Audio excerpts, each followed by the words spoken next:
भाषामधील जो घटक आहे, भाषेचा व्यवहारात उपयोग.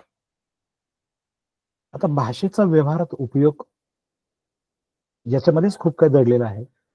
ज्या ज्या वेळेला आपण शाळेत असेल किंवा शाळेच्या बाहेर असेल, आपण जेव्हा संवाद करतो मित्राशी, शिक्षकांशी, आईशी, आजोबांशी किंवा आपल्या शेजाऱ्यांशी किंवा आपण बाजारात जातो, बसमध्ये जातो, तर आपण ज्यावेळेस ह्या चर्चा करतो, चर्चा ऐकतो, त्यावेळेस जे जे नवीन शब्द आपल्याला ऐकायला मिळतात, ते शब्द आपण चांगल्या पद्धतीची ग्रहण केली तर शिक्षणामध्ये या सर्व शब्दांचा आपल्याला निश्चित असा उपयोग होतो.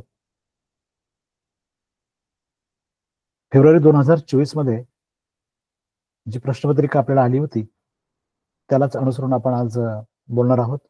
या भाषेचा व्यवहारात उपयोग यामध्ये जे महत्वाचे घटक आहेत, ते घटक आहेत वाक्प्रचार, त्यानंतर म्हणी, संवादावर आधारित प्रश्न यामध्ये असतात, निर्देश.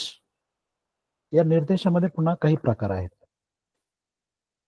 निर्देशामध्ये जे प्रकार आहेत त्याच्यामध्ये योग्य शब्दांचा वापर करून वाक्य पूर्ण करणे, सुसंगत वाक्यांचा परिच्छेद, वाक्यांच्या वेगवेगळ्या भागातील चुकीचा भाग ओळखणे, सर्वोत्कृष्ट विकल्प निवडून वाक्य पूर्ण करणे, हा निर्देशामध्ये येतो. आणि याच्यातला शेवटचा जो भाग आहे तो आहे माहिती तंत्रज्ञान विषयक व मराठी भाषेत वापरल्या जाणाऱ्या इंग्रजी शब्दांना पर्यायी मराठी शब्द शोधणे. तर आपण एकेका घटकावरती आपण चर्चा करणार आहोत. साधारणपणे फेब्रुवारी 2024 मध्ये जी प्रश्नपत्रिका आली होती त्याच्या अनुषंगाने आपण चर्चा करणार आहोत. त्यातील आलेले प्रश्न आणि कशा पद्धतीने आपण कमी वेळामध्ये आपल्यासमोर आलेला जो प्रश्न आहे तो आपण कशा पद्धतीने सोडवायचा आणि तो अचूक सोडवता आला पाहिजे. कारण आपण निवडक विद्यार्थी आहात, आपण या प्रवासातले सर्वात पुढचे विद्यार्थी आहात. आपल्यामध्ये एक वेगळ्या प्रकारची स्पर्धा आहे. आपल्या राज्यात येण्यासाठी आपण सर्वजण प्रयत्न करणार आहात. खात्रीने सांगतो की उरलेल्या काळामध्ये आपण आपलं जे निश्चित आहे आपण ते पूर्ण ध्येय आपण पूर्ण करणार आहोत. फक्त आपली एकाग्रता असली पाहिजे आणि त्याच्यामध्ये सातत्य आपण टिकून ठेवलं पाहिजे. चला तर मग मी 2024 मध्ये जे काही प्रश्न विचारलेले आहेत या भाषेचा व्यवहारात उपयोग या संदर्भामध्ये त्यातील काही प्रश्नांवरती आपण चर्चा करूया. मी स्क्रीन शेअर करतोय, आपल्याला तो भाग पाहायला मिळेल.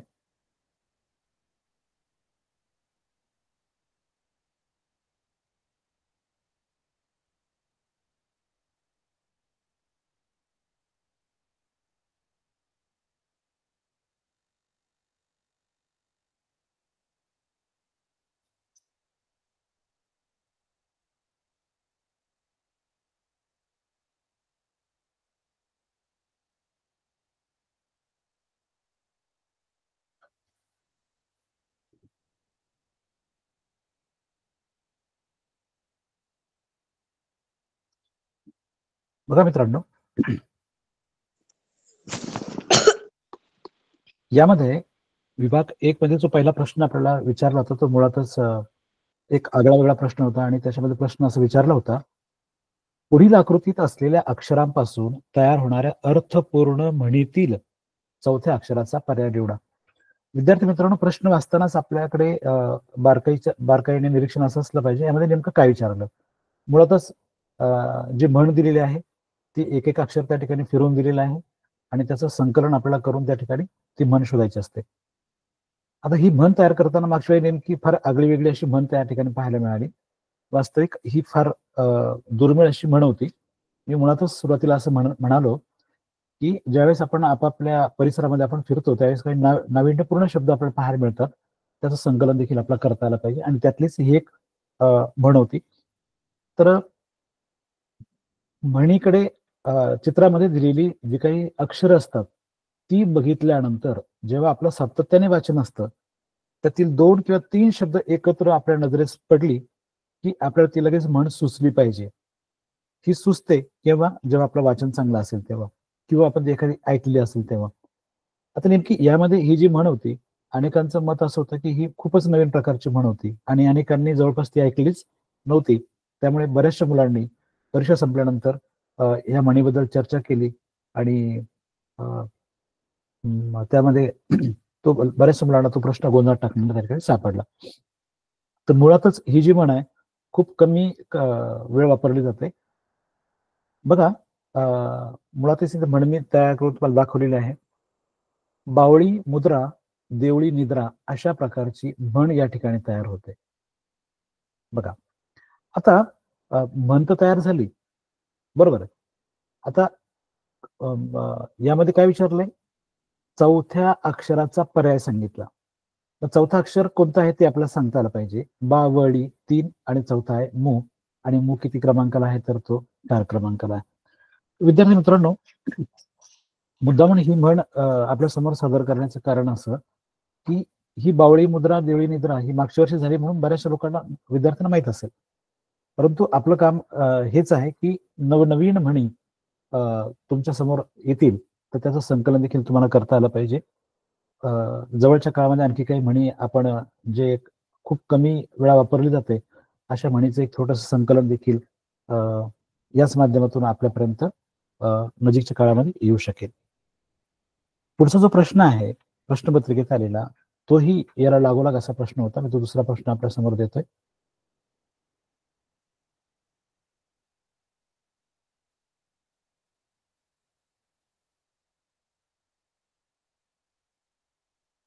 तो विचारला होता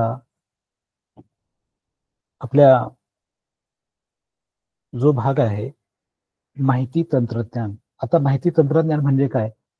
तर आपण सर्वजण मोबाईल, कॉम्प्युटर, लॅपटॉप खूप मोठ्या प्रमाणामध्ये आपण सध्या या गोष्टी आपण वापरताना आपल्या लक्षात येत आहे. आणि अनेक बाबी अशा आहेत की विद्यार्थ्यांनाच त्यांच्या पालकांपेक्षा शिक्षकांपेक्षाही कदाचित बऱ्याचशा गोष्टी अधिकच्या माहिती असतात. याचं कारण असं आहे की आपण ती गोष्ट मोठ्या प्रमाणात वापरतो म्हणून आता त्याचं आपल्याला महत्व पण कळालेलं आहे आणि त्यातील नवनवीन गोष्टी आपल्याला माहीत पडतात. परंतु सोबतच दोन गोष्टी आहेत. इंग्रजी शब्द असतात आणि त्याला पर्यायी मराठी शब्द आपण कोणता वापरतो हेही आपल्याला फार कमी वेळामध्ये शोधता येणं आवश्यक आहे. तर फेब्रुवारी 2024 मध्ये जो प्रश्न विचारला होता तो लागोलाग प्रश्न होता. दुसऱ्याच क्रमांकाचा प्रश्न होता आणि खूप सोपा होता.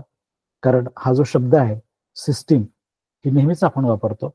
सिस्टीम या शब्दाला पर्यायी मराठी शब्द कोणता अशा प्रकारचा तो प्रश्न होता आणि 4 पर्याय नेहमीप्रमाणे दिलेली होती. 1 जोडणी, 2 प्रणाली, 3 वापरकर्ता आणि 4 माहिती.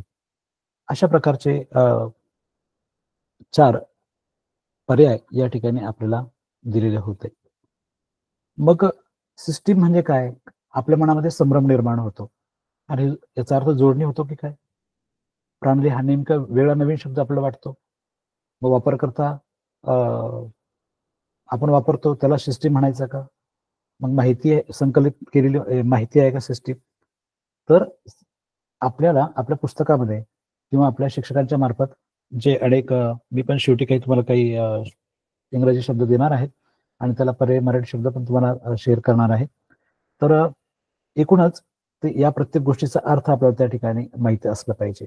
जोडणी म्हणजे काय? तर आपण जेव्हा 2 गोष्टी जोडतो ती सिस्टीम असू शकणार नाही. तर ती एक प्रणाली आहे. म्हणजे काय? तर आपल्या ज्या गोष्टी आहेत आपल्याला एकमेकांशी आपल्याला जी काही शेअर करायचंय, बोलायचंय, चर्चा करायची त्यासाठीची ती एक तयार केलेली सिस्टीम आहे. त्याला म्हणतात प्रणाली. म्हणून याचा पर्याय क्रमांक 2 आहे आणि आपण उत्तर लिहिताना दुसऱ्या क्रमांकाच्या पर्यायाला आपण गोल करणं त्या ठिकाणी अपेक्षित आहे. वापरकर्ता, माहिती याचे अर्थ देखील आपल्याला त्या ठिकाणी माहिती म्हणजे इन्फॉर्मेशन ह्या गोष्टी तुम्हाला त्या ठिकाणी माहीत असणं आवश्यक आहे आणि मग आपण अचूक पर्याय त्या ठिकाणी शोधायला आपल्या त्या ठिकाणी निश्चितच मदत होते. यानंतर प्रश्नपत्रिकेमध्ये मार्च फेब्रुवारी 2024 मध्ये जो पुढचा प्रश्न जो होता याच भाषेचा व्यवहारात उपयोग यामध्ये जो प्रश्न होता तो मी आपल्या समोर आणतोय.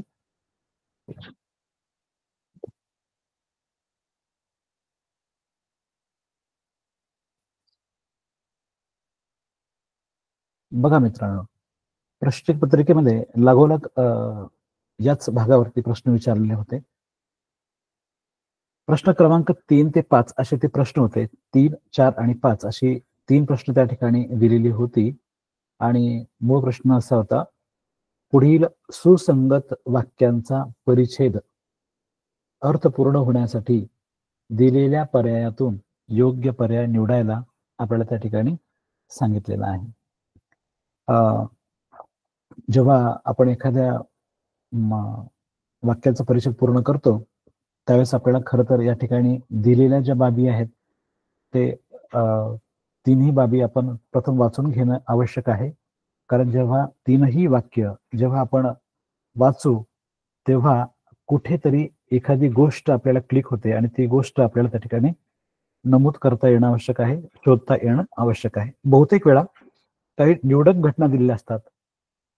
राखी पौर्णिमा, नारळी पौर्णिमा, राष्ट्रीय सण, जलदिन यांच्या ज्या तारखा आहेत, बालदिन यांच्या तारखा जर आपल्याला आपण नेहमीच लक्षात ठेवतो, या जर तारखा आपल्या लक्षात असेल तर लगेचच दिलेला जो परिच्छेद आहे ते वाक्यांची सुसंगतता आपल्याला त्या ठिकाणी मांडता येते आणि आपल्याला फार कमी वेळामध्ये आपल्याला यावर आधारित असलेल्या प्रश्नांची उत्तरे शोधता येतात आणि आपल्याला त्याची पैकीच पैकी मार्क्स त्या ठिकाणी घेता येतात. आता एक परिच्छेद आपल्याला दिलेला आहे. सर्व विद्यार्थी टिंब जमले होते. आपण विकल्पाचा लगेच आपण विचार करायचाच नाही. एकदा आपण प्रश्न वाचून घ्यायला हवेत. सर्व विद्यार्थी टिंब जमले होते. चौथा प्रश्न त्यात जोडला, तेथे सर्वांनी टिंब. 5वा, निमित्त होते 21 जून रोजी साजरा होणाऱ्या जागतिक टिंब. आता मी हायलाइट्स केले त्या ठिकाणी, मुद्दाम तुम्हाला दाखवण्याचा प्रयत्न केला की म्हटल्याप्रमाणे 21 जून हा कशाच्या संदर्भात आहे, ही आपल्या त्या ठिकाणी लक्षात आलं पाहिजे की दरवर्षी मागील काही वर्षांपासून आपण 21 जून हा दिवस शाळेमध्ये खूप सकाळी येऊन आपण हा दिवस साजरा करतो आणि तो निश्चितच योग दिनाचा आहे, हे आपल्याला नव्याने सांगणं नको. आणि म्हणून या 5व्या प्रश्नामध्ये म्हणजे या परिच्छेदातल्या 3ऱ्या वाक्यामध्ये आपल्याला संदर्भ पाहायला मिळाला आणि बहुतेक वेळा शेवटच्या परिच्छेदामध्येच त्या ठिकाणी आपल्याला उत्तर दडलेलं असतं आणि त्यातून खूप लवकर आपल्याला ते उत्तर शोधायला मदत होते. तर मग 21 जून हा योग दिनाचा आणि म्हणून याचा पर्याय योग दिन आहे. आता याचं योग दिन सापडलं याचं उत्तर, म्हणून आपल्या वरची दोन्हीही जे प्रश्नांची उत्तरं ती लगेच सापडतात आणि आपला जो परिच्छेद आहे त्याच्यामध्ये सुसंगतता येते आणि अर्थपूर्ण परिच्छेद त्या ठिकाणी तयार होतो. मग पहिला 5वा आपण जर उत्तर सोडवलं तर निमित्त होते 21 जून रोजी साजरा होणाऱ्या जागतिक योग. आता योग दिन म्हटलं की अर्थातच त्या ठिकाणी विद्यार्थी कुठे जमले असतील, तर पर्याय क्रमांक प्रश्न क्रमांक 3, सर्व विद्यार्थी टिंब येथे जमले होते. म्हणजे कुठे जमले असतील? नाट्यगृहात जमले असतील का? किल्ल्यावर काय आवश्यकता आहे का? सर्कशी तंबूत काय गरज आहे का? नाही. तर निश्चितच पणे योग दिन आपण नाट्यगृहात सादर करत नाही, किल्ल्यावर देखील करत नाही आणि सर्कशी तंबू देखील आपण करत नाही. तर त्या एखाद्या हॉलमध्ये, त्याला आपण मराठीत सभागृह म्हणतो आणि म्हणून आपण सर्वजण त्या सभागृहात जमलेले होते अशा अर्थाने तो पर्याय त्या ठिकाणी होतो, सर्व विद्यार्थी सभागृहात जमले होते. अर्थात यानंतर चौथा जो प्रश्न आहे तो त्याला लागोलाग आहे. योग दिनाचे महत्व होते म्हणून सभागृहात जमले आणि अर्थातच त्या ठिकाणी सर्व विद्यार्थ्यांनी तेथे सर्वांनी काय केलं? रोमहर्षक कसरती केल्या पाहिल्या, योग साधना केली, बुरुजाची पाहणी केली की नाटुकले पाहिले. तर अर्थातच योग दिनाचं साधर्म्य साधून आपल्याला त्या ठिकाणी उत्तर येईल. पर्याय क्रमांक 2, सर्वांनी योग साधना केली. अशा प्रकारे ही तीनही प्रश्नांची उत्तरे फार कमी वेळामध्ये आपल्याला त्या ठिकाणी पाहायला मिळतात. तर ज्या तारखा आहेत वैविध्यपूर्ण, त्या तारखा आपल्या लक्षात असणं आवश्यक आहे. तेच आपल्याला लगेच घेऊन जातात, त्याचं महत्व पटवून देतात आणि त्या एका तारखेमुळे आपल्या इतर 2ही प्रश्न त्या ठिकाणी सोडवायला त्या ठिकाणी साहजिकच मदत होते.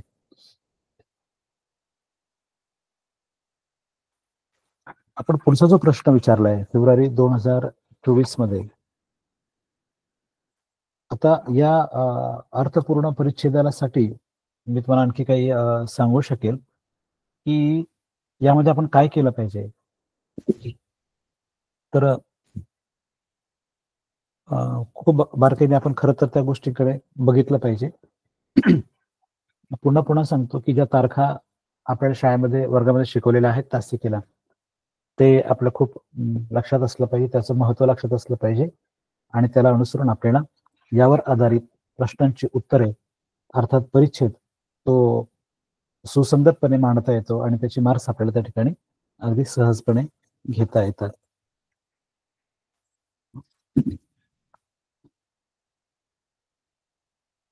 आता आपण म्हटल्याप्रमाणे की या भाषेचा व्यवहारात उपयोग करत असताना म्हणीसोबतच त्या ठिकाणी वाक्प्रचार हा देखील भाग वापरला जातो. आता हा वाक्प्रचार म्हणजे काय तेही मी तुम्हाला एकदा सांगतो.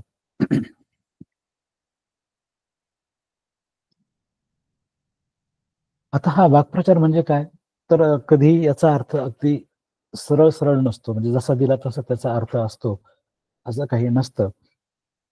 मराठी भाषेचं एक सौंदर्य याच्यात आहे वाक्प्रचारामध्ये की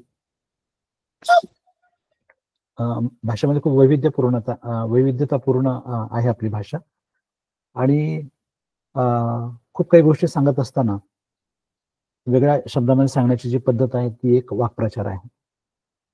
आता आपल्या फेब्रुवारी 2024 मध्ये जो पेपर झाला होता त्यामध्ये 25 क्रमांकाचा प्रश्न होता, खालील वाक्याचा अर्थ पूर्ण करण्यासाठी योग्य वाक्प्रचार पर्यायातून निवडा, अशा प्रकारचं तो प्रश्न होता. आता जो वाक्प्रचार दिलाय अर्धवट तो आहे, ताटातील सुग्रास जेवण पाहून प्राचीच्या टिंबटिंब.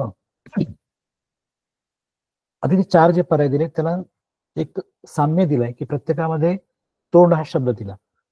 अर्थातच जेवण म्हटलं की तोंडाचा संबंध आहे आणि म्हणून आपलं लक्ष प्रत्येक वेळी त्या तोंडचे या शब्दाकडे जातो. मग पहिला आहे तोंडचे पाणी पळणे, तोंडाला पाणी पुसणे, तोंडाला पाणी सुटणे आणि चौथा आहे तोंडचा घास काढणे. आता तोंडाशी संबंध असलेला हा पर्याय आहे, परंतु चारही पर्यायांची अर्थ देखील आपल्याला त्या ठिकाणी माहीत असणं आवश्यक आहे. प्रामुख्याने जर याचा आपल्याला अर्थ माहीत असेल तर आपल्याला लगेचच त्या ठिकाणी योग्य असा वाक्प्रचार कोणता वापरायचा तो लक्षात येतो. यासाठी मी आपणास आवाहन करेन की आपली इयत्ता 4थी आणि 5वीची जी क्रमिक पुस्तकं आहे भाषेची, त्यामध्ये जेवढी वाक्प्रचार दिलेली आहेत, साधारणतः असा अनुभव आहे की पाठ्यपुस्तकात आतापर्यंत वापरलेली जी काही वापरात आलेली जी काही वाक्प्रचार आहेत, त्यांचा अधिकाधिक वापर या परीक्षेमध्ये झालेला आहे. तर त्याचं संकलन आपण जर केलं तर निश्चितपणे आपल्याला या वाक्प्रचारावर आधारित जो प्रश्न सोडवता येईल आणि त्याची पैकी मार्क्स घेता येईल. आता प्रश्न जो विचारला होता, ताटातील सुग्रास जेवण पाहून प्राचीच्या. आता काय झालं असेल? त्याच्यामध्ये एक महत्वाचा शब्द जो आहे तो आहे सुग्रास जेवण. आता ताटामध्ये जर तुमच्या आवडीचा पदार्थ असेल, सुग्रास याचा अर्थ तुम्हाला कळला पाहिजे महत्वाचा. जर तुम्हाला सुग्रास या शब्दाचा अर्थ कळला, या ठिकाणी जो हा शब्द तुम्हाला शोधता आला पाहिजे की हा जो सुग्रास शब्द तुम्हाला दिलेला आहे, हा जर सुग्रास शब्द तुम्हाला कळला त्याचा अर्थ काय, की लगेचच तुम्हाला पुढचा पर्याय सुचेल की येथे नेमकं कोणता प्रश्न कोणता पर्याय त्या ठिकाणी बसेल. अर्थात ताटामध्ये गुलाबजामुन जर दिले असेल, ते जर मला आवडत असेल तर त्या ठिकाणी निश्चित काय होईल ते तुम्हाला कल्पना आहे. पण तोंडचे पाणी पळणे याचा अर्थ तुम्हाला माहित असणं गरजेचं आहे. तोंडाला पाणी पुसणे हे पण याचा पण अर्थ तुम्हाला माहित असणं गरजेचं आहे. आणि तोंडाला पाणी सुटणे, तोंडचा घास काढणे. अशा वेळेला जेव्हा सुग्रास जेवण पाहिलं की निश्चितचपणे आपल्या तोंडाला पाणी सुटणार पहिलं. तोंडचं पाणी पळायचा काही प्रश्नच येत नाही. म्हणजे नावड होईल का? गुलाबजामुन पाहिले फार आवडतात आणि आपल्याला ते नकोशे वाटतील असं होईल का? तोंडचे पाणी पळणे नकोशे वाटणे, इच्छा न होणे असं त्याचा अर्थ होईल. तोंडाला पाणी पुसणे म्हणजे काय? की आपल्याला न देणे, फक्त दाखवलं दिलंच नाही असा अर्थ होईल. तर ताटातील सुग्रास जेवण पाहून सगळ्यात पहिलं काय होईल आपल्याला, तर नक्कीचपणे तुमच्या आमच्या तोंडाला देखील त्या ठिकाणी पाणी सुटेल, त्या ठिकाणी इच्छा होईल. तोंडाला पाणी सुटणे म्हणजे इच्छा होणे, खाण्याची इच्छा होणे. कारण आता आपण जेवणाच्या संदर्भात बघतोय म्हटल्यानंतर या ठिकाणी आपल्याला लगेच असं होईल की मी हे कधी खाल्लं पाहिजे. म्हणजे काय, तर तोंडाला पाणी त्या ठिकाणी सुटेल. आणि या ठिकाणी पर्याय क्रमांक 3 जो आहे तो या ठिकाणी या पर्यायामध्ये बसणारा पर्याय आहे. ताटातील सुग्रज जेवण पाहून प्राचीच्या तोंडाला पाणी सुटणे, पाणी सुटले अशा अर्थाची म्हण, तोंडाला पाणी सुटणे ही म्हण त्या ठिकाणी बसते. आता आपल्याला काय करायचंय की इयत्ता 4थी 5वी यामध्ये ज्या काही म्हणी दिलेल्या आहेत त्या म्हणींचं संकलन करा, त्याचा अर्थ वाचा. त्याचा अर्थ वाचून आपल्या मनाने एखादी म्हण आपल्याला तयार करता येते की ती बघा. याचं कारण काय मित्रांनो, की जर पाठ्यपुस्तकातील एखादी म्हण घेऊन त्याचा अर्थ समजून घेऊन आपण जर आपल्या मनाने जर एखादं वाक्य जर आपण तयार केलं तर त्याचा अर्थ असा आहे की त्या म्हणीचा तुम्हाला अर्थ तुम्हाला कळलेला आहे आणि ती म्हण योग्य ठिकाणी कशा पद्धतीने कुठे वापरायची हे तुम्हाला त्याचं आकलन झालेलं आहे. आणि म्हणून तुम्ही अशा प्रकारचं संकलन चालता बोलता जर केलं, म्हणी जर आपल्या शब्दात एखादं वाक्य तयार केलं आणि त्यात म्हण जर वापरली, म्हण वापरल्यानंतर त्याला आपण अंडरलाईन करायला विसरू नका आपण नेमकी कोणती म्हण वापरली. ती कमी वेळामध्ये आपण त्या ठिकाणी वाचता येणं सहज शक्य होतं. अशा प्रकारची एक म्हण दडलेली होती. ती होती, एक उतारा होता आणि त्या उतार्यामध्ये ती म्हण दडलेली होती. आपण त्याचाही अभ्यास करूया याच प्रश्नपत्रिकेमध्ये. म्हणजे एकूण दोन वेळा वाक्प्रचार खरं तर वापरले गेले.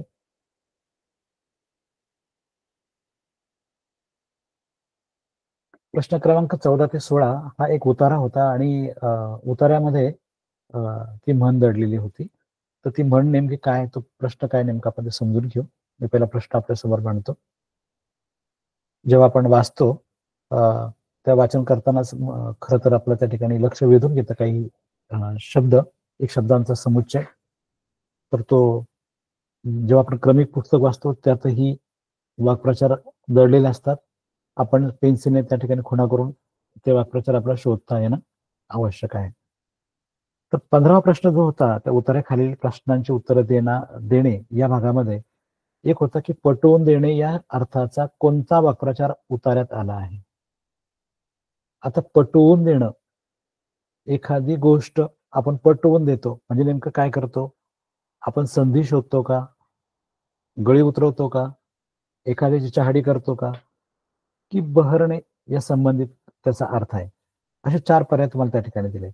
आता महत्वाचं असं आहे की तो पर्याय जो काही उतारा आहे तो तुम्हाला या ठिकाणी दाखवण्याचा प्रयत्न करतो. सगळं वाचत बसणार नाही, परंतु ती म्हण कुठं दडलेली आहे ते तुमच्या लक्षात येईल.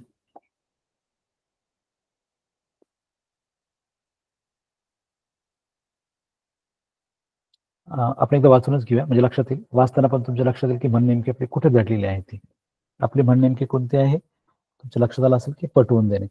साबणाने शरीर स्वच्छ होते, परंतु मनामध्ये वाईट विचार असतील, खोटे बोलण्याची सवय असेल, दुसऱ्यांना फसवण्याची, लुबाडण्याची संधी आपण शोधत असू किंवा चहाडी, टवाळी आणि टिंगल करण्याची सवय असेल, त्याने कितीही साबण लावून शरीर घासून घासून स्वच्छ केले तरी त्याचे जीवन निर्मळ होऊ शकत नाही, कारण त्याचे चित्त शुद्ध नाही आणि म्हणूनच त्याला कितीही उद्बोधक विचार पटवून देण्याचा प्रयत्न केला तरी त्याला ते पटत नाहीत. बघा, गळी उतरत नाही, इथे तो ती म्हण दडलेली आहे, गळी उतरत नाही. म्हणजे आपण कितीही पटवून देण्याचा प्रयत्न केला तरी त्याला त्या पटत नाहीत. बरोबर आहे, म्हणजे त्या गळी उतरत नाहीत. म्हणजे आपल्याला काय करावं लागतंय, पटवून द्यावं लागतं एखादी गोष्ट. आपण जेव्हा बाजारात जातो ना, एखादी गोष्ट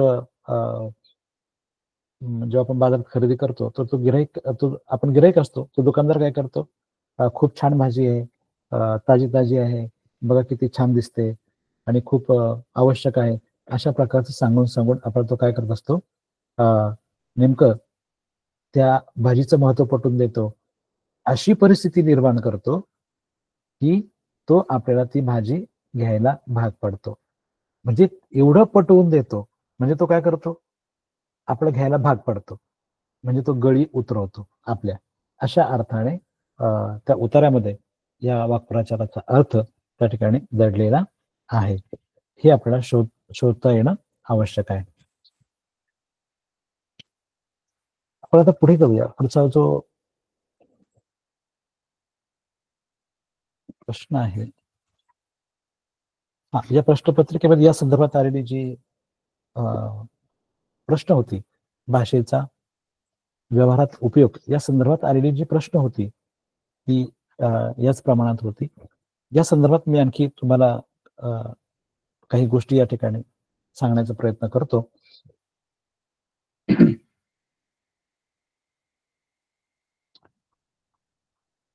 आणखी एक भाग त्या ठिकाणी प्रामुख्याने विचारला जातो, तो या प्रश्नपत्रिकेने विचारलेला नव्हता. तो जो भाग आहे तो आहे संवाद. आता तुम्ही अनेक प्रश्नपत्रिका सोडवलेल्या आहेत आणि त्यातून आपल्याला हा प्रश्न बऱ्याचशा सरावात्मक प्रश्नपत्रिकेमध्ये आपल्या जिल्हा परिषदेच्या वतीने घेण्यात येणाऱ्या मिशन आरंभ अंतर्गत जे काही आपली सराव पेपर होतात, त्या सराव पेपरमध्ये आपल्याला संवादात्मक प्रश्न त्या ठिकाणी पाहायला मिळतात. अनेक प्रश्न पत्रिकेमध्ये तुम्हाला हा संवाद पाहायला मिळतो. तर या संवाद स्वरूपाच्या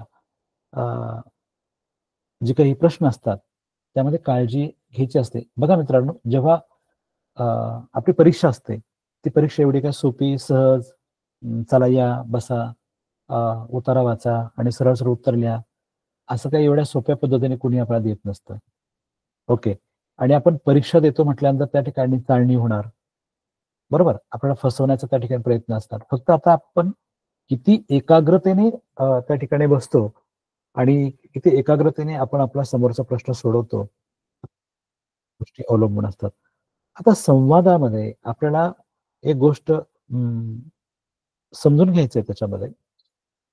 हा संवादमध्ये काय असतंय, काय काळजी घ्यायची आपल्याला या संवादामध्ये आपल्याला अशी काळजी घ्यायची, महत्वाचं म्हणजे की जो आपण संवाद वाचतो ना, तर आपण संवाद वाचतानाच आपण त्या ठिकाणी महत्वाच्या गोष्टींवरती आपल्याला टिक करायचंय, की नेमकं यामध्ये किती विद्यार्थ्यांनी सहभाग घेतला, किती लोकांनी सहभाग घेतला, यामध्ये कोण कोण बोलतंय.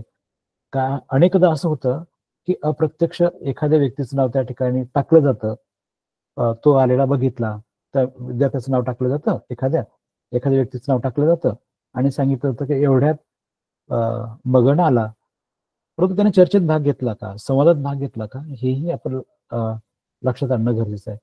कारण फक्त आपलं लक्ष काय होतं, लगेच नावावर जातं, अरे मगन आला म्हणजे हाही त्या चर्चेत सहभागी झाला. तर वास्तविक त्या चर्चेमध्ये तो कोण, ज्या विद्यार्थ्याचं किंवा ज्या व्यक्तीचं नाव त्या ठिकाणी आलं असेल त्या संवादामध्ये, त्याने त्याचा सहभाग प्रत्यक्षपणे नोंदवला का, हे त्या ठिकाणी संवाद वाचतानाच आपल्याला लक्षात आलं पाहिजे.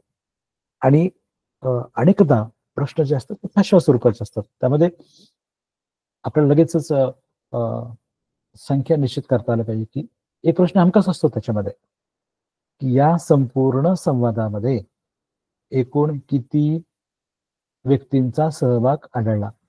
आता जी मगन सारखी मी नावं जी घेतली ना, त्यामध्ये ती काय करतात, आपण मुद्दाम आपण फसण्याचं त्या ठिकाणी शक्यता जास्त असते. मुळात जर 4 व्यक्तींनी संवाद केला असेल आणि मगन नावाचा व्यक्ती उदाहरणार्थ त्यामध्ये डोकवत असेल, तर आपण लगेच 4 अधिक 1 5 त्या ठिकाणी करतो आणि असा जो पर्याय असतो, की जो सर्वसाधारणपणे वाचल्यानंतर लगेचच आपल्या मनामध्ये जे उत्तर तयार होतं, तो पर्याय अगदी पहिल्याच क्रमांकाला असतो, की जेणेकरून आपलं लक्ष लगेच घाईमध्ये गेलं पाहिजे आणि म्हटलं पाहिजे, अरे हा, याचं उत्तर 5 आहे. तर अशा चुका बहुतेक वेळा आपल्याकडनं होतात आणि नंतर आपल्या डोक्याला हात लावावा लागतो, पश्चाताप करावा लागतो, अरे मी खूप घाई केली आणि माझं उत्तर त्या ठिकाणी चुकलं. तर संवादात्मक बाबी सोडत असताना खरं तर खूप काळजीपूर्वक आपल्याला त्या ठिकाणी उत्तर सोडवावे लागतात. संख्या विचारली जाते. दुसरं असं आहे की या संवादामध्ये अनेकदा असे प्रसंग उभे केले जातात की आपलं त्या प्रसंगातून एक निश्चित वेळ कळते की ही घटना केव्हा घडली असेल बघा, ती आपल्याला ती नमूद करता आली पाहिजे. आता उदाहरणार्थ संध्याकाळच्या वेळेचं काय सूर्यास्ताची वेळ होती किंवा सायंकाळ, सायंकाळ सारखे शब्द त्यामध्ये विचारलं. उदाहरणार्थ काहीच एखादं वाक्य समजा त्यामध्ये असं आलं की काहीच वेळाने अंधार पडणार होता. आता अंधार पडणार होता म्हणजे आपल्या डोक्यात काय येतं की रात्र झाली. परंतु पूर्ण वाक्य काय सांगतं त्या संवादातलं आपल्याला, की काहीच वेळाने अंधार पडणार होता. म्हणजे अंधार पडण्यापूर्वीची जी वेळ होती ती आपण त्याला कोणती म्हणतो? आपण सायंकाळची वेळ म्हणतो आपण, बरोबर की नाही? तिसरा प्रहार म्हणतो आपण. तर ही जी बाब आहे ही आपल्याला बारकाईने नमूद करता आली पाहिजे. नकळत समजा थोड्याच वेळाने अंधार पडणार होता यासारखी वाक्य आपल्याला गोंधळात टाकतात. अंधार पडणार होता म्हटल्यानंतर रात्र झाली आणि असा पर्याय लगेच प्राधान्याने त्या ठिकाणी पहिल्याच क्रमांकाला दिला जातो. आपली नजर त्या पहिल्या पर्यायावर जाते आणि आपल्याला वाटतं अरे हो, अंधार म्हणजे रात्र. आणि ही वेळ कोणती होती? तर संवादामध्ये दिलेली वेळ प्रहर ही कोणती होती? तर ती रात्र असं आपण लिहितो आणि आपलं उत्तर त्या ठिकाणी चुकतं. छोट्या छोट्या गोष्टी आहेत. आपण खूप अभ्यास केलेला असतो. अनेक प्रश्नांची उत्तर आपल्या डोक्यात असतात. कधी कधी काही मुलं इतकी घाईमध्ये काय करतात की हे उत्तर सोडत असताना त्यांचं पुढच्या प्रश्नावर देखील लक्ष जातं, कारण त्यांना वेळ कव्हर करायचा असतो, गणितासाठी वेळ द्यायचा असतो, बुद्धिमत्तेसाठी वेळ द्यायचा असतो. आणि भाषेसारखे मध्ये काय करतात, थोडी घाई करण्याचा प्रयत्न करतात. आणि जी हक्काची माणसं आहेत ती कधी कधी आपल्याकडनं चुकू शकतात. तर तिथे काळजी आपल्याला घ्यायची आहे. तर या संवादामध्ये व्यक्ती विचारतात, कधी कधी सर्वनामे विचारून देखील आपला गोंधळ टाकलं जातात. तर त्याच्यावरही आपण लक्ष द्यायचं आहे. आणि वेळ तर 100% त्यामध्ये वेळेवर आधारित प्रश्न त्या ठिकाणी विचारलेला असतो. सूर्य डोक्यावर होता म्हणजे दुपारची वेळ होती हे आपल्याला त्या ठिकाणी सांगता आलं पाहिजे. आता एखाद्या वाक्यामध्ये असं जर विचारलं, संवादामध्ये असं जर लक्ष आलं की स्वेटर घातलेला संजू त्या ठिकाणी अचानक आला, म्हणजे तुमच्या लक्षात आलं पाहिजे की ऋतू कोणता होता? तर त्या ठिकाणी तो निश्चितच स्वेटर घातलं म्हटलं त्यानंतर हिवाळा हा ऋतू त्या ठिकाणी दिसतो आणि सगळीकडे ढगाळ वातावरण होतं किंवा पावसाचे थेंब पडत होते, पावसाच्या धारा पडत होत्या, झरे वाहत होते. असे जर तुम्हाला त्या ठिकाणी काही प्रसंग त्या ठिकाणी पाहायला मिळाले त्या संवादामध्ये, तर तुमच्या लक्षात आलं पाहिजे की तो ऋतू त्या वेळेचा कोणता असेल तो आपल्याला त्या शब्दांवरून ओळखता येणं आवश्यक आहे. आता काही प्रश्न असे आहे, एक आणखी एक भाग त्याच्यामध्ये आहे, तो आहे निर्देश. म्हणजे सुसंगत वाक्यांचा परिच्छेद त्या ठिकाणी तयार करायचा असतो. यावर काही मागच्या वर्षी प्रश्नपत्रिकेमध्ये काही प्रश्न विचारलेले नव्हती, तरी देखील मी काही प्रश्न आपल्या समोर त्या ठिकाणी देण्याचा प्रयत्न करतो.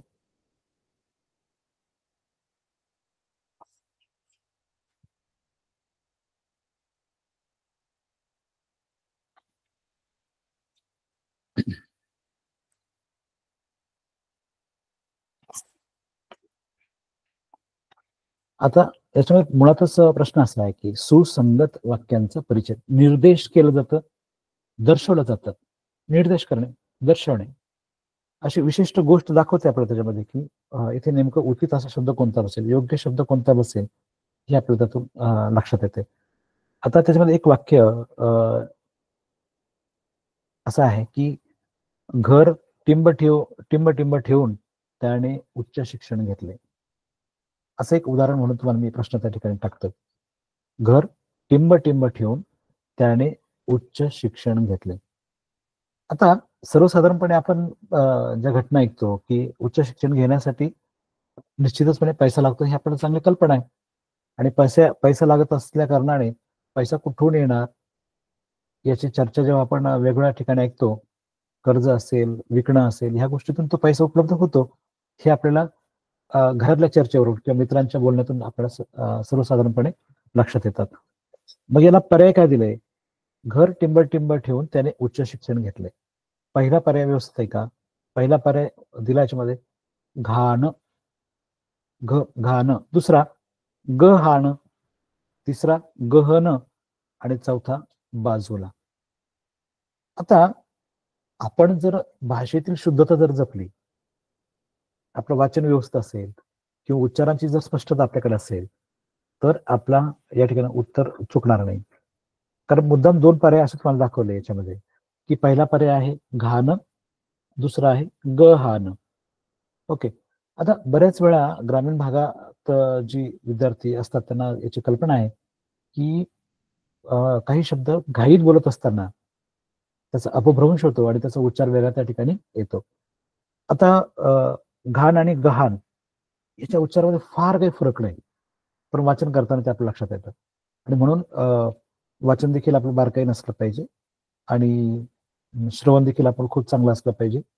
श्रवण करताना शाळेत देखील आपण आपल्या मनातील शंका मनातच न ठेवता ज्यावेळी आपल्या मनामध्ये प्रश्न निर्माण होतात ना, त्यावेळेला लगेचच आपण आपल्या गुरुजनांना त्या प्रश्नांची संदर्भातली शंका आपण दूर केली पाहिजे. कारण मुळातच आपले शिक्षक एवढी मेहनत घेतात आपल्यासाठी, त्यांची खूप इच्छा असते की तुम्ही फार पुढे जावं आणि खरं तर त्यांना त्यांना आवडतं ते विद्यार्थ्यांनी प्रश्न विचारणं. आणि म्हणून तुम्हाला एखादी गोष्टीची शंका असेल, एखादा विषय एखादा भाग तुमचा क्लिअर झाला नसेल, तर तुम्ही जाणीवपूर्वक शिक्षकांना त्यांच्या वेळेनुसार तुम्ही विचारायला हवं.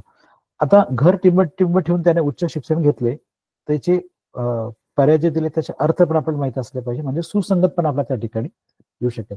कसा येईल? तर पहिला आहे घाण. आता घाण, त्याने घर घाण ठेवून उच्च शिक्षण घेतलं. मुळातच ते आपल्याला तो शब्द टाकल्यानंतर लगेच आपल्या लक्षात येईल की हा काय शब्द त्या ठिकाणी बसत नाही. परंतु आपण एक नेहमी शब्द ऐकतो. वास्तविक जर पहिला आपल्या ग्रामीण भागामध्ये एक शब्द नेहमी ऐकतो आपण, की मला घर गहाण ठेवावं लागेल. म्हणजे ही जेव्हा कर्जाची परिस्थिती येते, आर्थिक अडचणीची परिस्थिती निर्माण होते, तेव्हा आई बाबा घरात बोलतात, आजी आजोबा बोलत असतात, तेव्हा असे संवादात्मक गोष्टी आपल्या कानावर पडतात. घर गहाण ठेवून त्याने उच्च शिक्षण घेतले, असा त्या ठिकाणी तो शब्द असतो. गहाण ठेवणे म्हणजे तात्पुरत्या स्वरूपात तारण ठेवणे आणि पैसे तात्पुरतं ते घर तात्पुरतं तारण ठेवलं आणि त्यातून मिळणाऱ्या पैशावरती त्याने उच्च शिक्षण घेतलं. आता गहण, आता आपण गहाण थोडं बाजूला ठेवूया 2 मिनिटं. घाण तर बसणारच नाही. असं समजा गहाण आपल्याला लक्षात येत नाहीये त्याचा अर्थ. ओके. मनामध्ये संभ्रम आहे आपल्या कोणता शब्द बसतो. मग गहन, गहन म्हणजे काय? खूप गहन असा विचार करतो ना आपण गहन, तर तो काय या ठिकाणी बसत नाही. आता घर बाजूला ठेवून त्याने उच्च शिक्षण घेतलं असं पण त्याचा अर्थ होत नाही. मग पहिला पर्याय बसत नाही, दुसरा बसत नाही. बसतो, दुसरा बसतो. पहिला बसत नाही, तिसरा बसत नाही, चौथा बसत नाही. पण ज्याच्याबद्दल पण थोडा संभ्रम आहे आणखी, की गहाण. हा गहाण आणि घाण, घाण तर नाहीच म्हणून त्या ठिकाणी गहाण हा शब्द त्या ठिकाणी बसतो. आणखी त्याच्यात उदाहरण देतो मी. एकावर एक ठेवलेल्या पोत्यांची टिंब असते. आपल्या घरामध्ये किंवा आपल्या शेतामध्ये जे धान्य पिकतं ते आपण जेव्हा घरात आणून ठेवतो, तेव्हा आपण ती जे पोते एकमेकावर ठेवतो त्याला काय म्हणतात? तर याचं उत्तर ग्रामीण भागातील विद्यार्थी खूप कमी वेळात देतात. शहरी भागातल्या विद्यार्थ्यांना त्याचं पाठांतरच करावं लागतं. आणि म्हणून त्याचा पर्याय दिला अढी, चवड, थप्पी आणि मोळी. हे चारही शब्द जे पर्यायी शब्द दिलेत ना, हे चारही पर्यायी शब्दांचे अर्थ तुम्हाला माहित असणं गरजेचं आहे. आता लक्षात घ्या, की ही घटना जेव्हा घरात पोते ठेवले जातात किंवा शेतात पोते रचले जातात एकमेकांवरती, त्यावेळेस जी चर्चा होते ना, ती आपण कधीतरी कानावर पडलेली असते. त्याला वाचनच लागतं, कधी काही शब्दांना असं काही नाही. ते ऐकून पण ते शब्द येतात. मग जेव्हा पोते पोते एकमेकावर रचले जातात तेव्हा सहज आपण ऐकत असतो. पोत्यांची थप्पी चांगली वाटते. ते आपल्या लक्षात येतं, हा ही थप्पी आहे. मग त्याला अडी अडी कशाला म्हणतात? आंब्याची अडी, आंबे पिकवण्यासाठी आपण जेव्हा ठेवतो त्याला अडी म्हणतात. चवड, एक बांधलेली असते त्याला चवड. मुळी, ऊसाची मुळी, लाकडाची मुळी. परंतु थप्पी ही फक्त पोत्यांची असते. म्हणजे या ठिकाणी एकावर एक ठेवलेल्या पोत्यांची थप्पी असते. अशा प्रकारचं त्या ठिकाणी निर्देशावर आधारित सुसंगत वाक्यांचा परिच्छेद त्या ठिकाणी तयार होतो.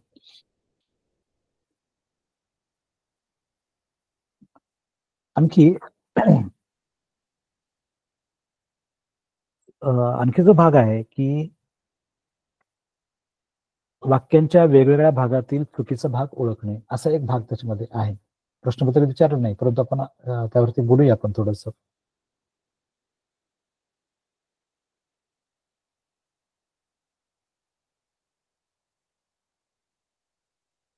आणखी एक दोन उदाहरणं.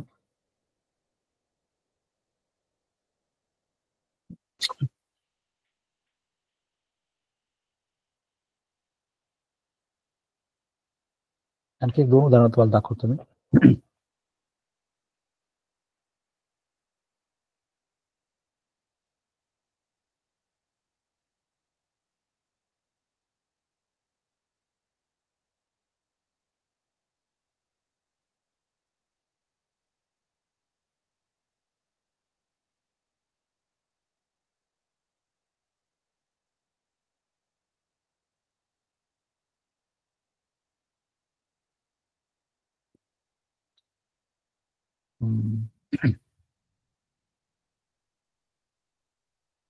ओके. ही काही सरावात्मक प्रश्न होते. मी चुकीचा भाग ओळखणे त्या संदर्भात एक मिनिट.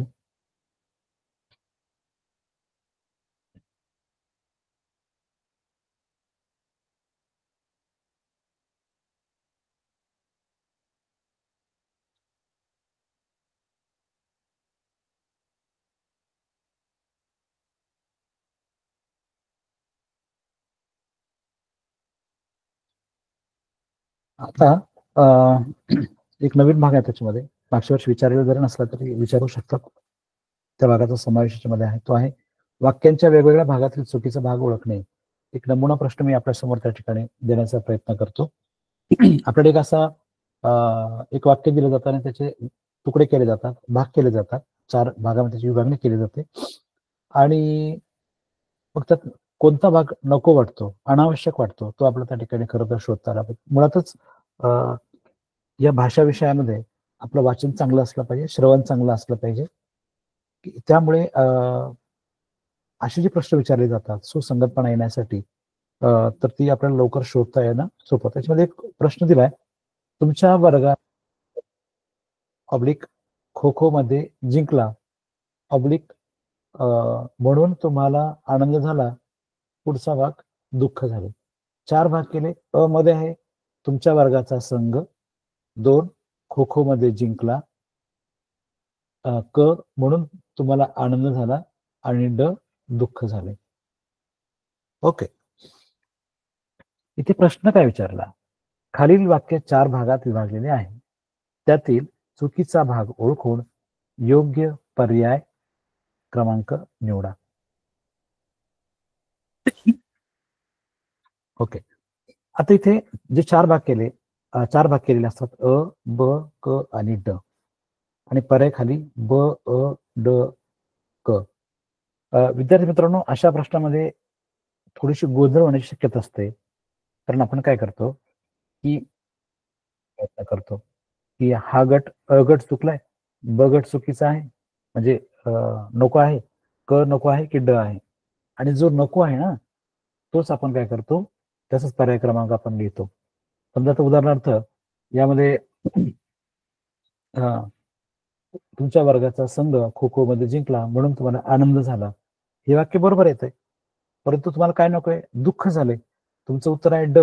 तुम्ही लगेच काय करता, खालील पर्याय न बघता ड चं उत्तर काय करता, तुम्ही लगेच 4 पर्यायाचा क्रमांक त्या ठिकाणी देऊन टाकता.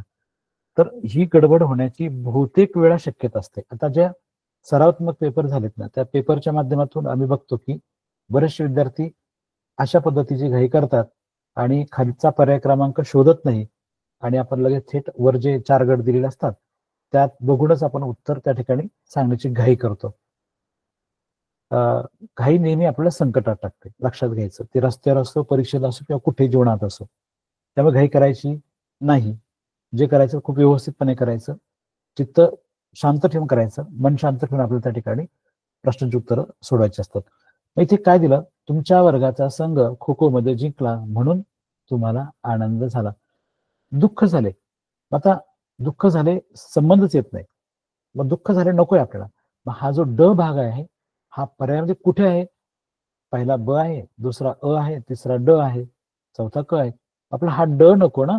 मग तो ड कितव्या क्रमांकाला आहे? तो 3ऱ्या क्रमांकाला आहे. म्हणून तो पर्याय क्रमांक आपण 3 त्याचं उत्तर आहे आणि म्हणून त्याला आपण 3 क्रमांकाचा पर्याय आपण त्या ठिकाणी डार्क केलं पाहिजे. लक्षात घ्यायचं. छोट्या छोट्या गोष्टी आहेत. आपल्या चुका आपण जास्तीत जास्त चुका आपण टाळण्याचा त्या ठिकाणी प्रयत्न करायचा आहे.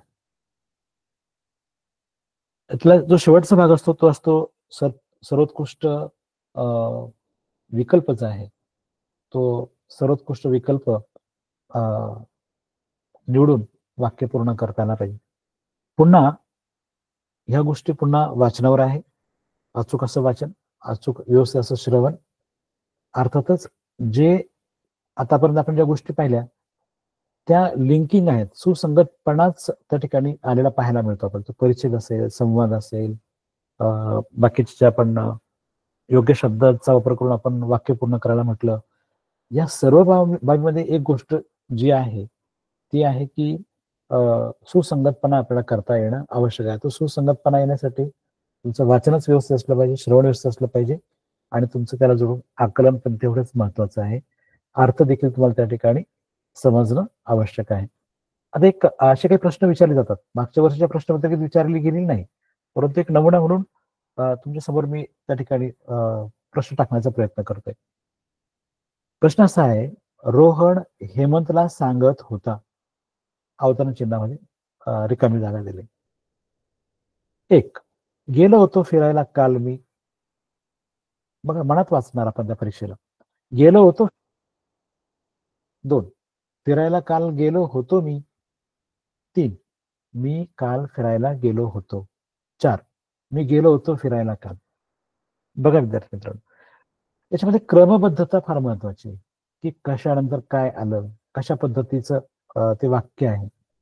आता इथे जर अवतरण चिन्ह आपल्याला दिलेलं आहे ना, तर आपल्याला त्याचं लक्षात झालं पाहिजे की इथे सरळ सरळ अर्थ त्या ठिकाणी आपण त्या ठिकाणी सरळ आर्थिक अर्थ असलेला त्या ठिकाणी आपण वाक्य वापरलं पाहिजे. रोहन हेमंतला सांगत होता. गेलो होतो काल फिरायला काल मी. त्या वाक्यातली शब्द तीच आहे, त्याने त्याची जागा बदलली. योग्य क्रम कोणता?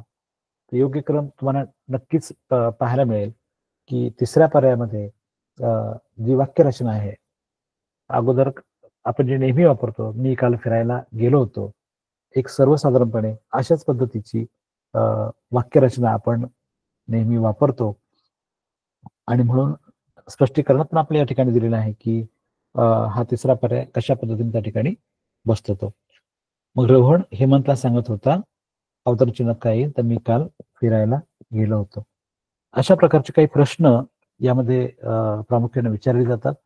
आता माहिती तंत्रज्ञानावरती आपण जी अगोदर चर्चा केली त्यावर तुमच्याकडे खूप अशी शब्दसंपत्ती असेल, शब्दसाठा असेल, तरी देखील काही शब्द मी देण्याचा प्रयत्न करतो. जस्ट एक त्याच्यावरती एक 2 मिनिट आपण चर्चा करूया. आता बरेचसे लोक, बरेचसे विद्यार्थी एक सर्वसाधारण शब्द वापरतात, मोबाईल मोबाईल मोबाईल. परंतु त्या मोबाईलचा मराठी अर्थ काय तोही आपल्याला सांगता आला पाहिजे.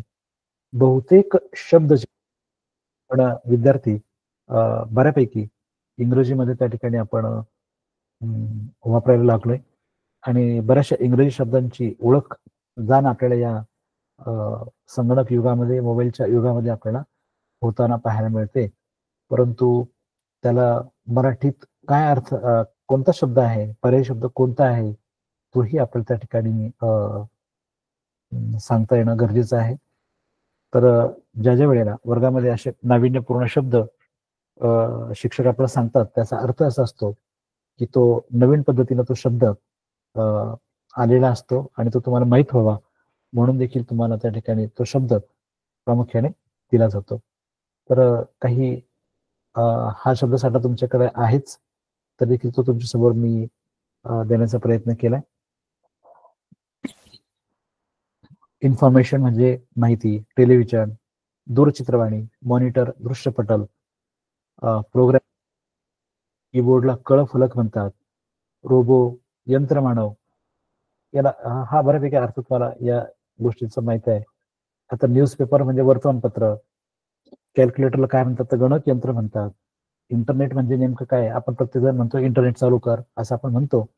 ओके, तर इंटरनेटला आंतरजाल म्हणतात. याही गोष्टी तुम्हाला त्या ठिकाणी सांगता येणं आवश्यक आहे. आणि मोबाईलला अनुसरून ज्या गोष्टी तुम्ही नवीन पद्धतीने ऐकता तर त्या गोष्टी सुद्धा तुम्ही लिहून घेतलं पाहिजे. आणि जर तुम्हाला त्याचा अर्थ माहीत नसेल तर लगेच आपण त्या शिक्षकांना त्या ठिकाणी किंवा घरी आई-बाबांना, आता आपले आई-बाबा देखील बऱ्यापैकी शिक्षण घेतलेलं असल्या कारणाने त्यांनाही बऱ्याच गोष्टी सांगता येतात. परंतु सांगितल्यानंतर शिक्षकांशी आपण त्याची खातरजमा केली पाहिजे. जो आपला अर्थ आपल्या कानावरती आलेला आहे, तो अर्थ व्यवस्थितच आहे का, बरोबरच आहे का, तो आपण त्या ठिकाणी बघणं अत्यंत आवश्यक आहे.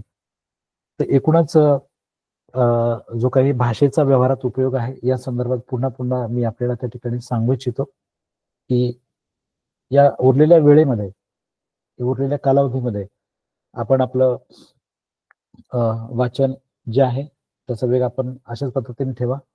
कमी वेळामध्ये आपल्याला आपल्या प्रश्नांची सोडवणूक करता आली पाहिजे. जे आम्ही गोष्टी बघतो त्या हे की कधीही आपण प्रश्नांची उत्तरं सोडवत असताना जेव्हा आपण जेव्हा परीक्षा आपण देत असतो त्या परीक्षेच्या दिवशी अनेक घटना घडतात. मुळातच आपण पेपरला खूप वेळेच्या अगोदर आपण त्या ठिकाणी जाणं, शांत बसणे, थोडंसं मनन करणे, या गोष्टी आपण त्या ठिकाणी करणं आवश्यक आहे. आणि जेव्हा आपण हॉलमध्ये बसल्यानंतर जेव्हा आपण जे प्रारंभिक गोष्टी पूर्ण केल्यानंतर जेव्हा आपण पेपर सोडवायला सुरुवात करतो तेव्हा मात्र अगदी पहिल्या सेकंदापासून शेवटच्या त्या मिनिटाच्या शेवटच्या सेकंदापर्यंत आपण कोणाशीही संवाद न करणे हा यशाचा एक मोठा गमक आहे. त्याचं कारण असं की आपण जी उत्तरपत्रिका सोडवतो ती आपण केलेल्या अभ्यासाच्या बळावर आपण करतो. एखाद्या प्रश्नाबद्दल आपल्या मनात संभ्रम असेल आणि आपण जर शेजारी बघण्याचा प्रयत्न केला आणि त्याने कदाचित जर चुकीचा प्रश्न सोडवलेला असेल, मग आपल्या मनाची द्विधा मनस्थिती होते, गोंधळ होते आणि कदाचित आपण त्याचं बघून आपल्या हातचे 2 मार्क्स आपण त्या ठिकाणी कमी करण्याची अधिक शक्यता असते. आपल्या पुढचा, मागचा, उजवीकडचा, डावीकडचा विद्यार्थी मित्र आपल्याला खुणावण्याचा प्रयत्न करतो, विचारण्याचा प्रयत्न करतो, परंतु आपण वैशिष्ट्यपूर्ण विद्यार्थी आहात. निश्चितपणे आपण या गोष्टीकडे लक्ष देणार नाहीत आणि शेवटच्या मिनिटापर्यंत फक्त आणि फक्त आपला पेपर आपण सोडवणार आहात. जो प्रश्न कठीण जातो त्याला आपण शेवटच्या काही वेळामध्ये आपण सोडण्यासाठी त्याला बाजूला ठेवलं पाहिजे. ते विशिष्ट बाब आहे ते आपण लक्षात ठेवून त्या ठिकाणी या गोष्टी आपण करणं अत्यंत आवश्यक आहे. निश्चितच अहिल्यानगर जिल्हा परिषदेच्या प्राथमिक शिक्षणाधिकारी जिल्हा परिषदेचे शिक्षणाधिकारी सन्माननीय भास्कर पाटील साहेब यांच्या प्रयत्नातून, मुख्य कार्यकारी अधिकारी एरेकर साहेब यांच्या प्रयत्नातून एक आगळा वेगळा प्लॅटफॉर्म आपल्यासाठी तयार करून दिलेला आहे. निश्चितच फेब्रुवारी 2025 मध्ये जी परीक्षा होते आहे आपल्यापैकीच त्या ठिकाणी राज्य पातळीवर मुलं चमकणार आहेत असा मी विश्वास व्यक्त करतो. आणि या ठिकाणी मला आज जी संधी दिली त्याबद्दल सन्माननीय एरेकर साहेब, सन्माननीय आदरणीय पाटील साहेब आणि या विभागाच्या प्रमुख सन्माननीय कारले मॅडम या सर्वांचे मी मनपूर्वक आभार मानतो. खूप खूप शुभेच्छा देतो आणि मुरकुटे सरांना विनंती करतो की सर पुढची सूचना आपण मांडावी. सर मी साऊंड चालू करतो. मुलांना काही शंका असतील तर ते विचारतील. मायक्रोफोन चालू केलेत मुलांचे. हो. शंका नाही आल्या तर आपण बंद करू. हो हो. सर लिंक येत नाही लवकर.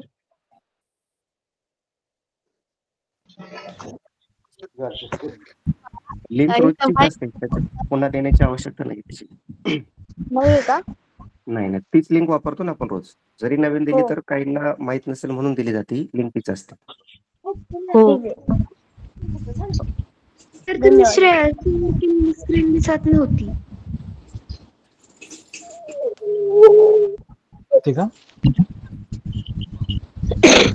7 मिनिटापर्यंत स्क्रीन दिसतच नव्हती. छान शिकवलं सर.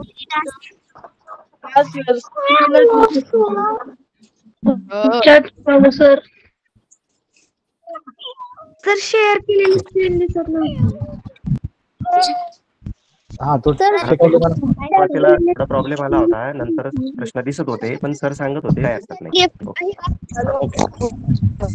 सर स्क्रीन दिसत नव्हती. ठीक आहे, थांबत आला लक्षात. ओके ओके सर नवोदयाला इंटिरी साठी किती मेरिट असतं? सर लिंक येत नव्हती. स्क्रीन दिसत नव्हती. सर 7 वाजता बोलायचं होतं का? नवोदयासाठी स्क्रीन दिसत इंटिरी नव्हती. कास्टला किती मेरिट लागतं? सर स्क्रीन दिसत नव्हती. सर सर स्क्रीन दिसत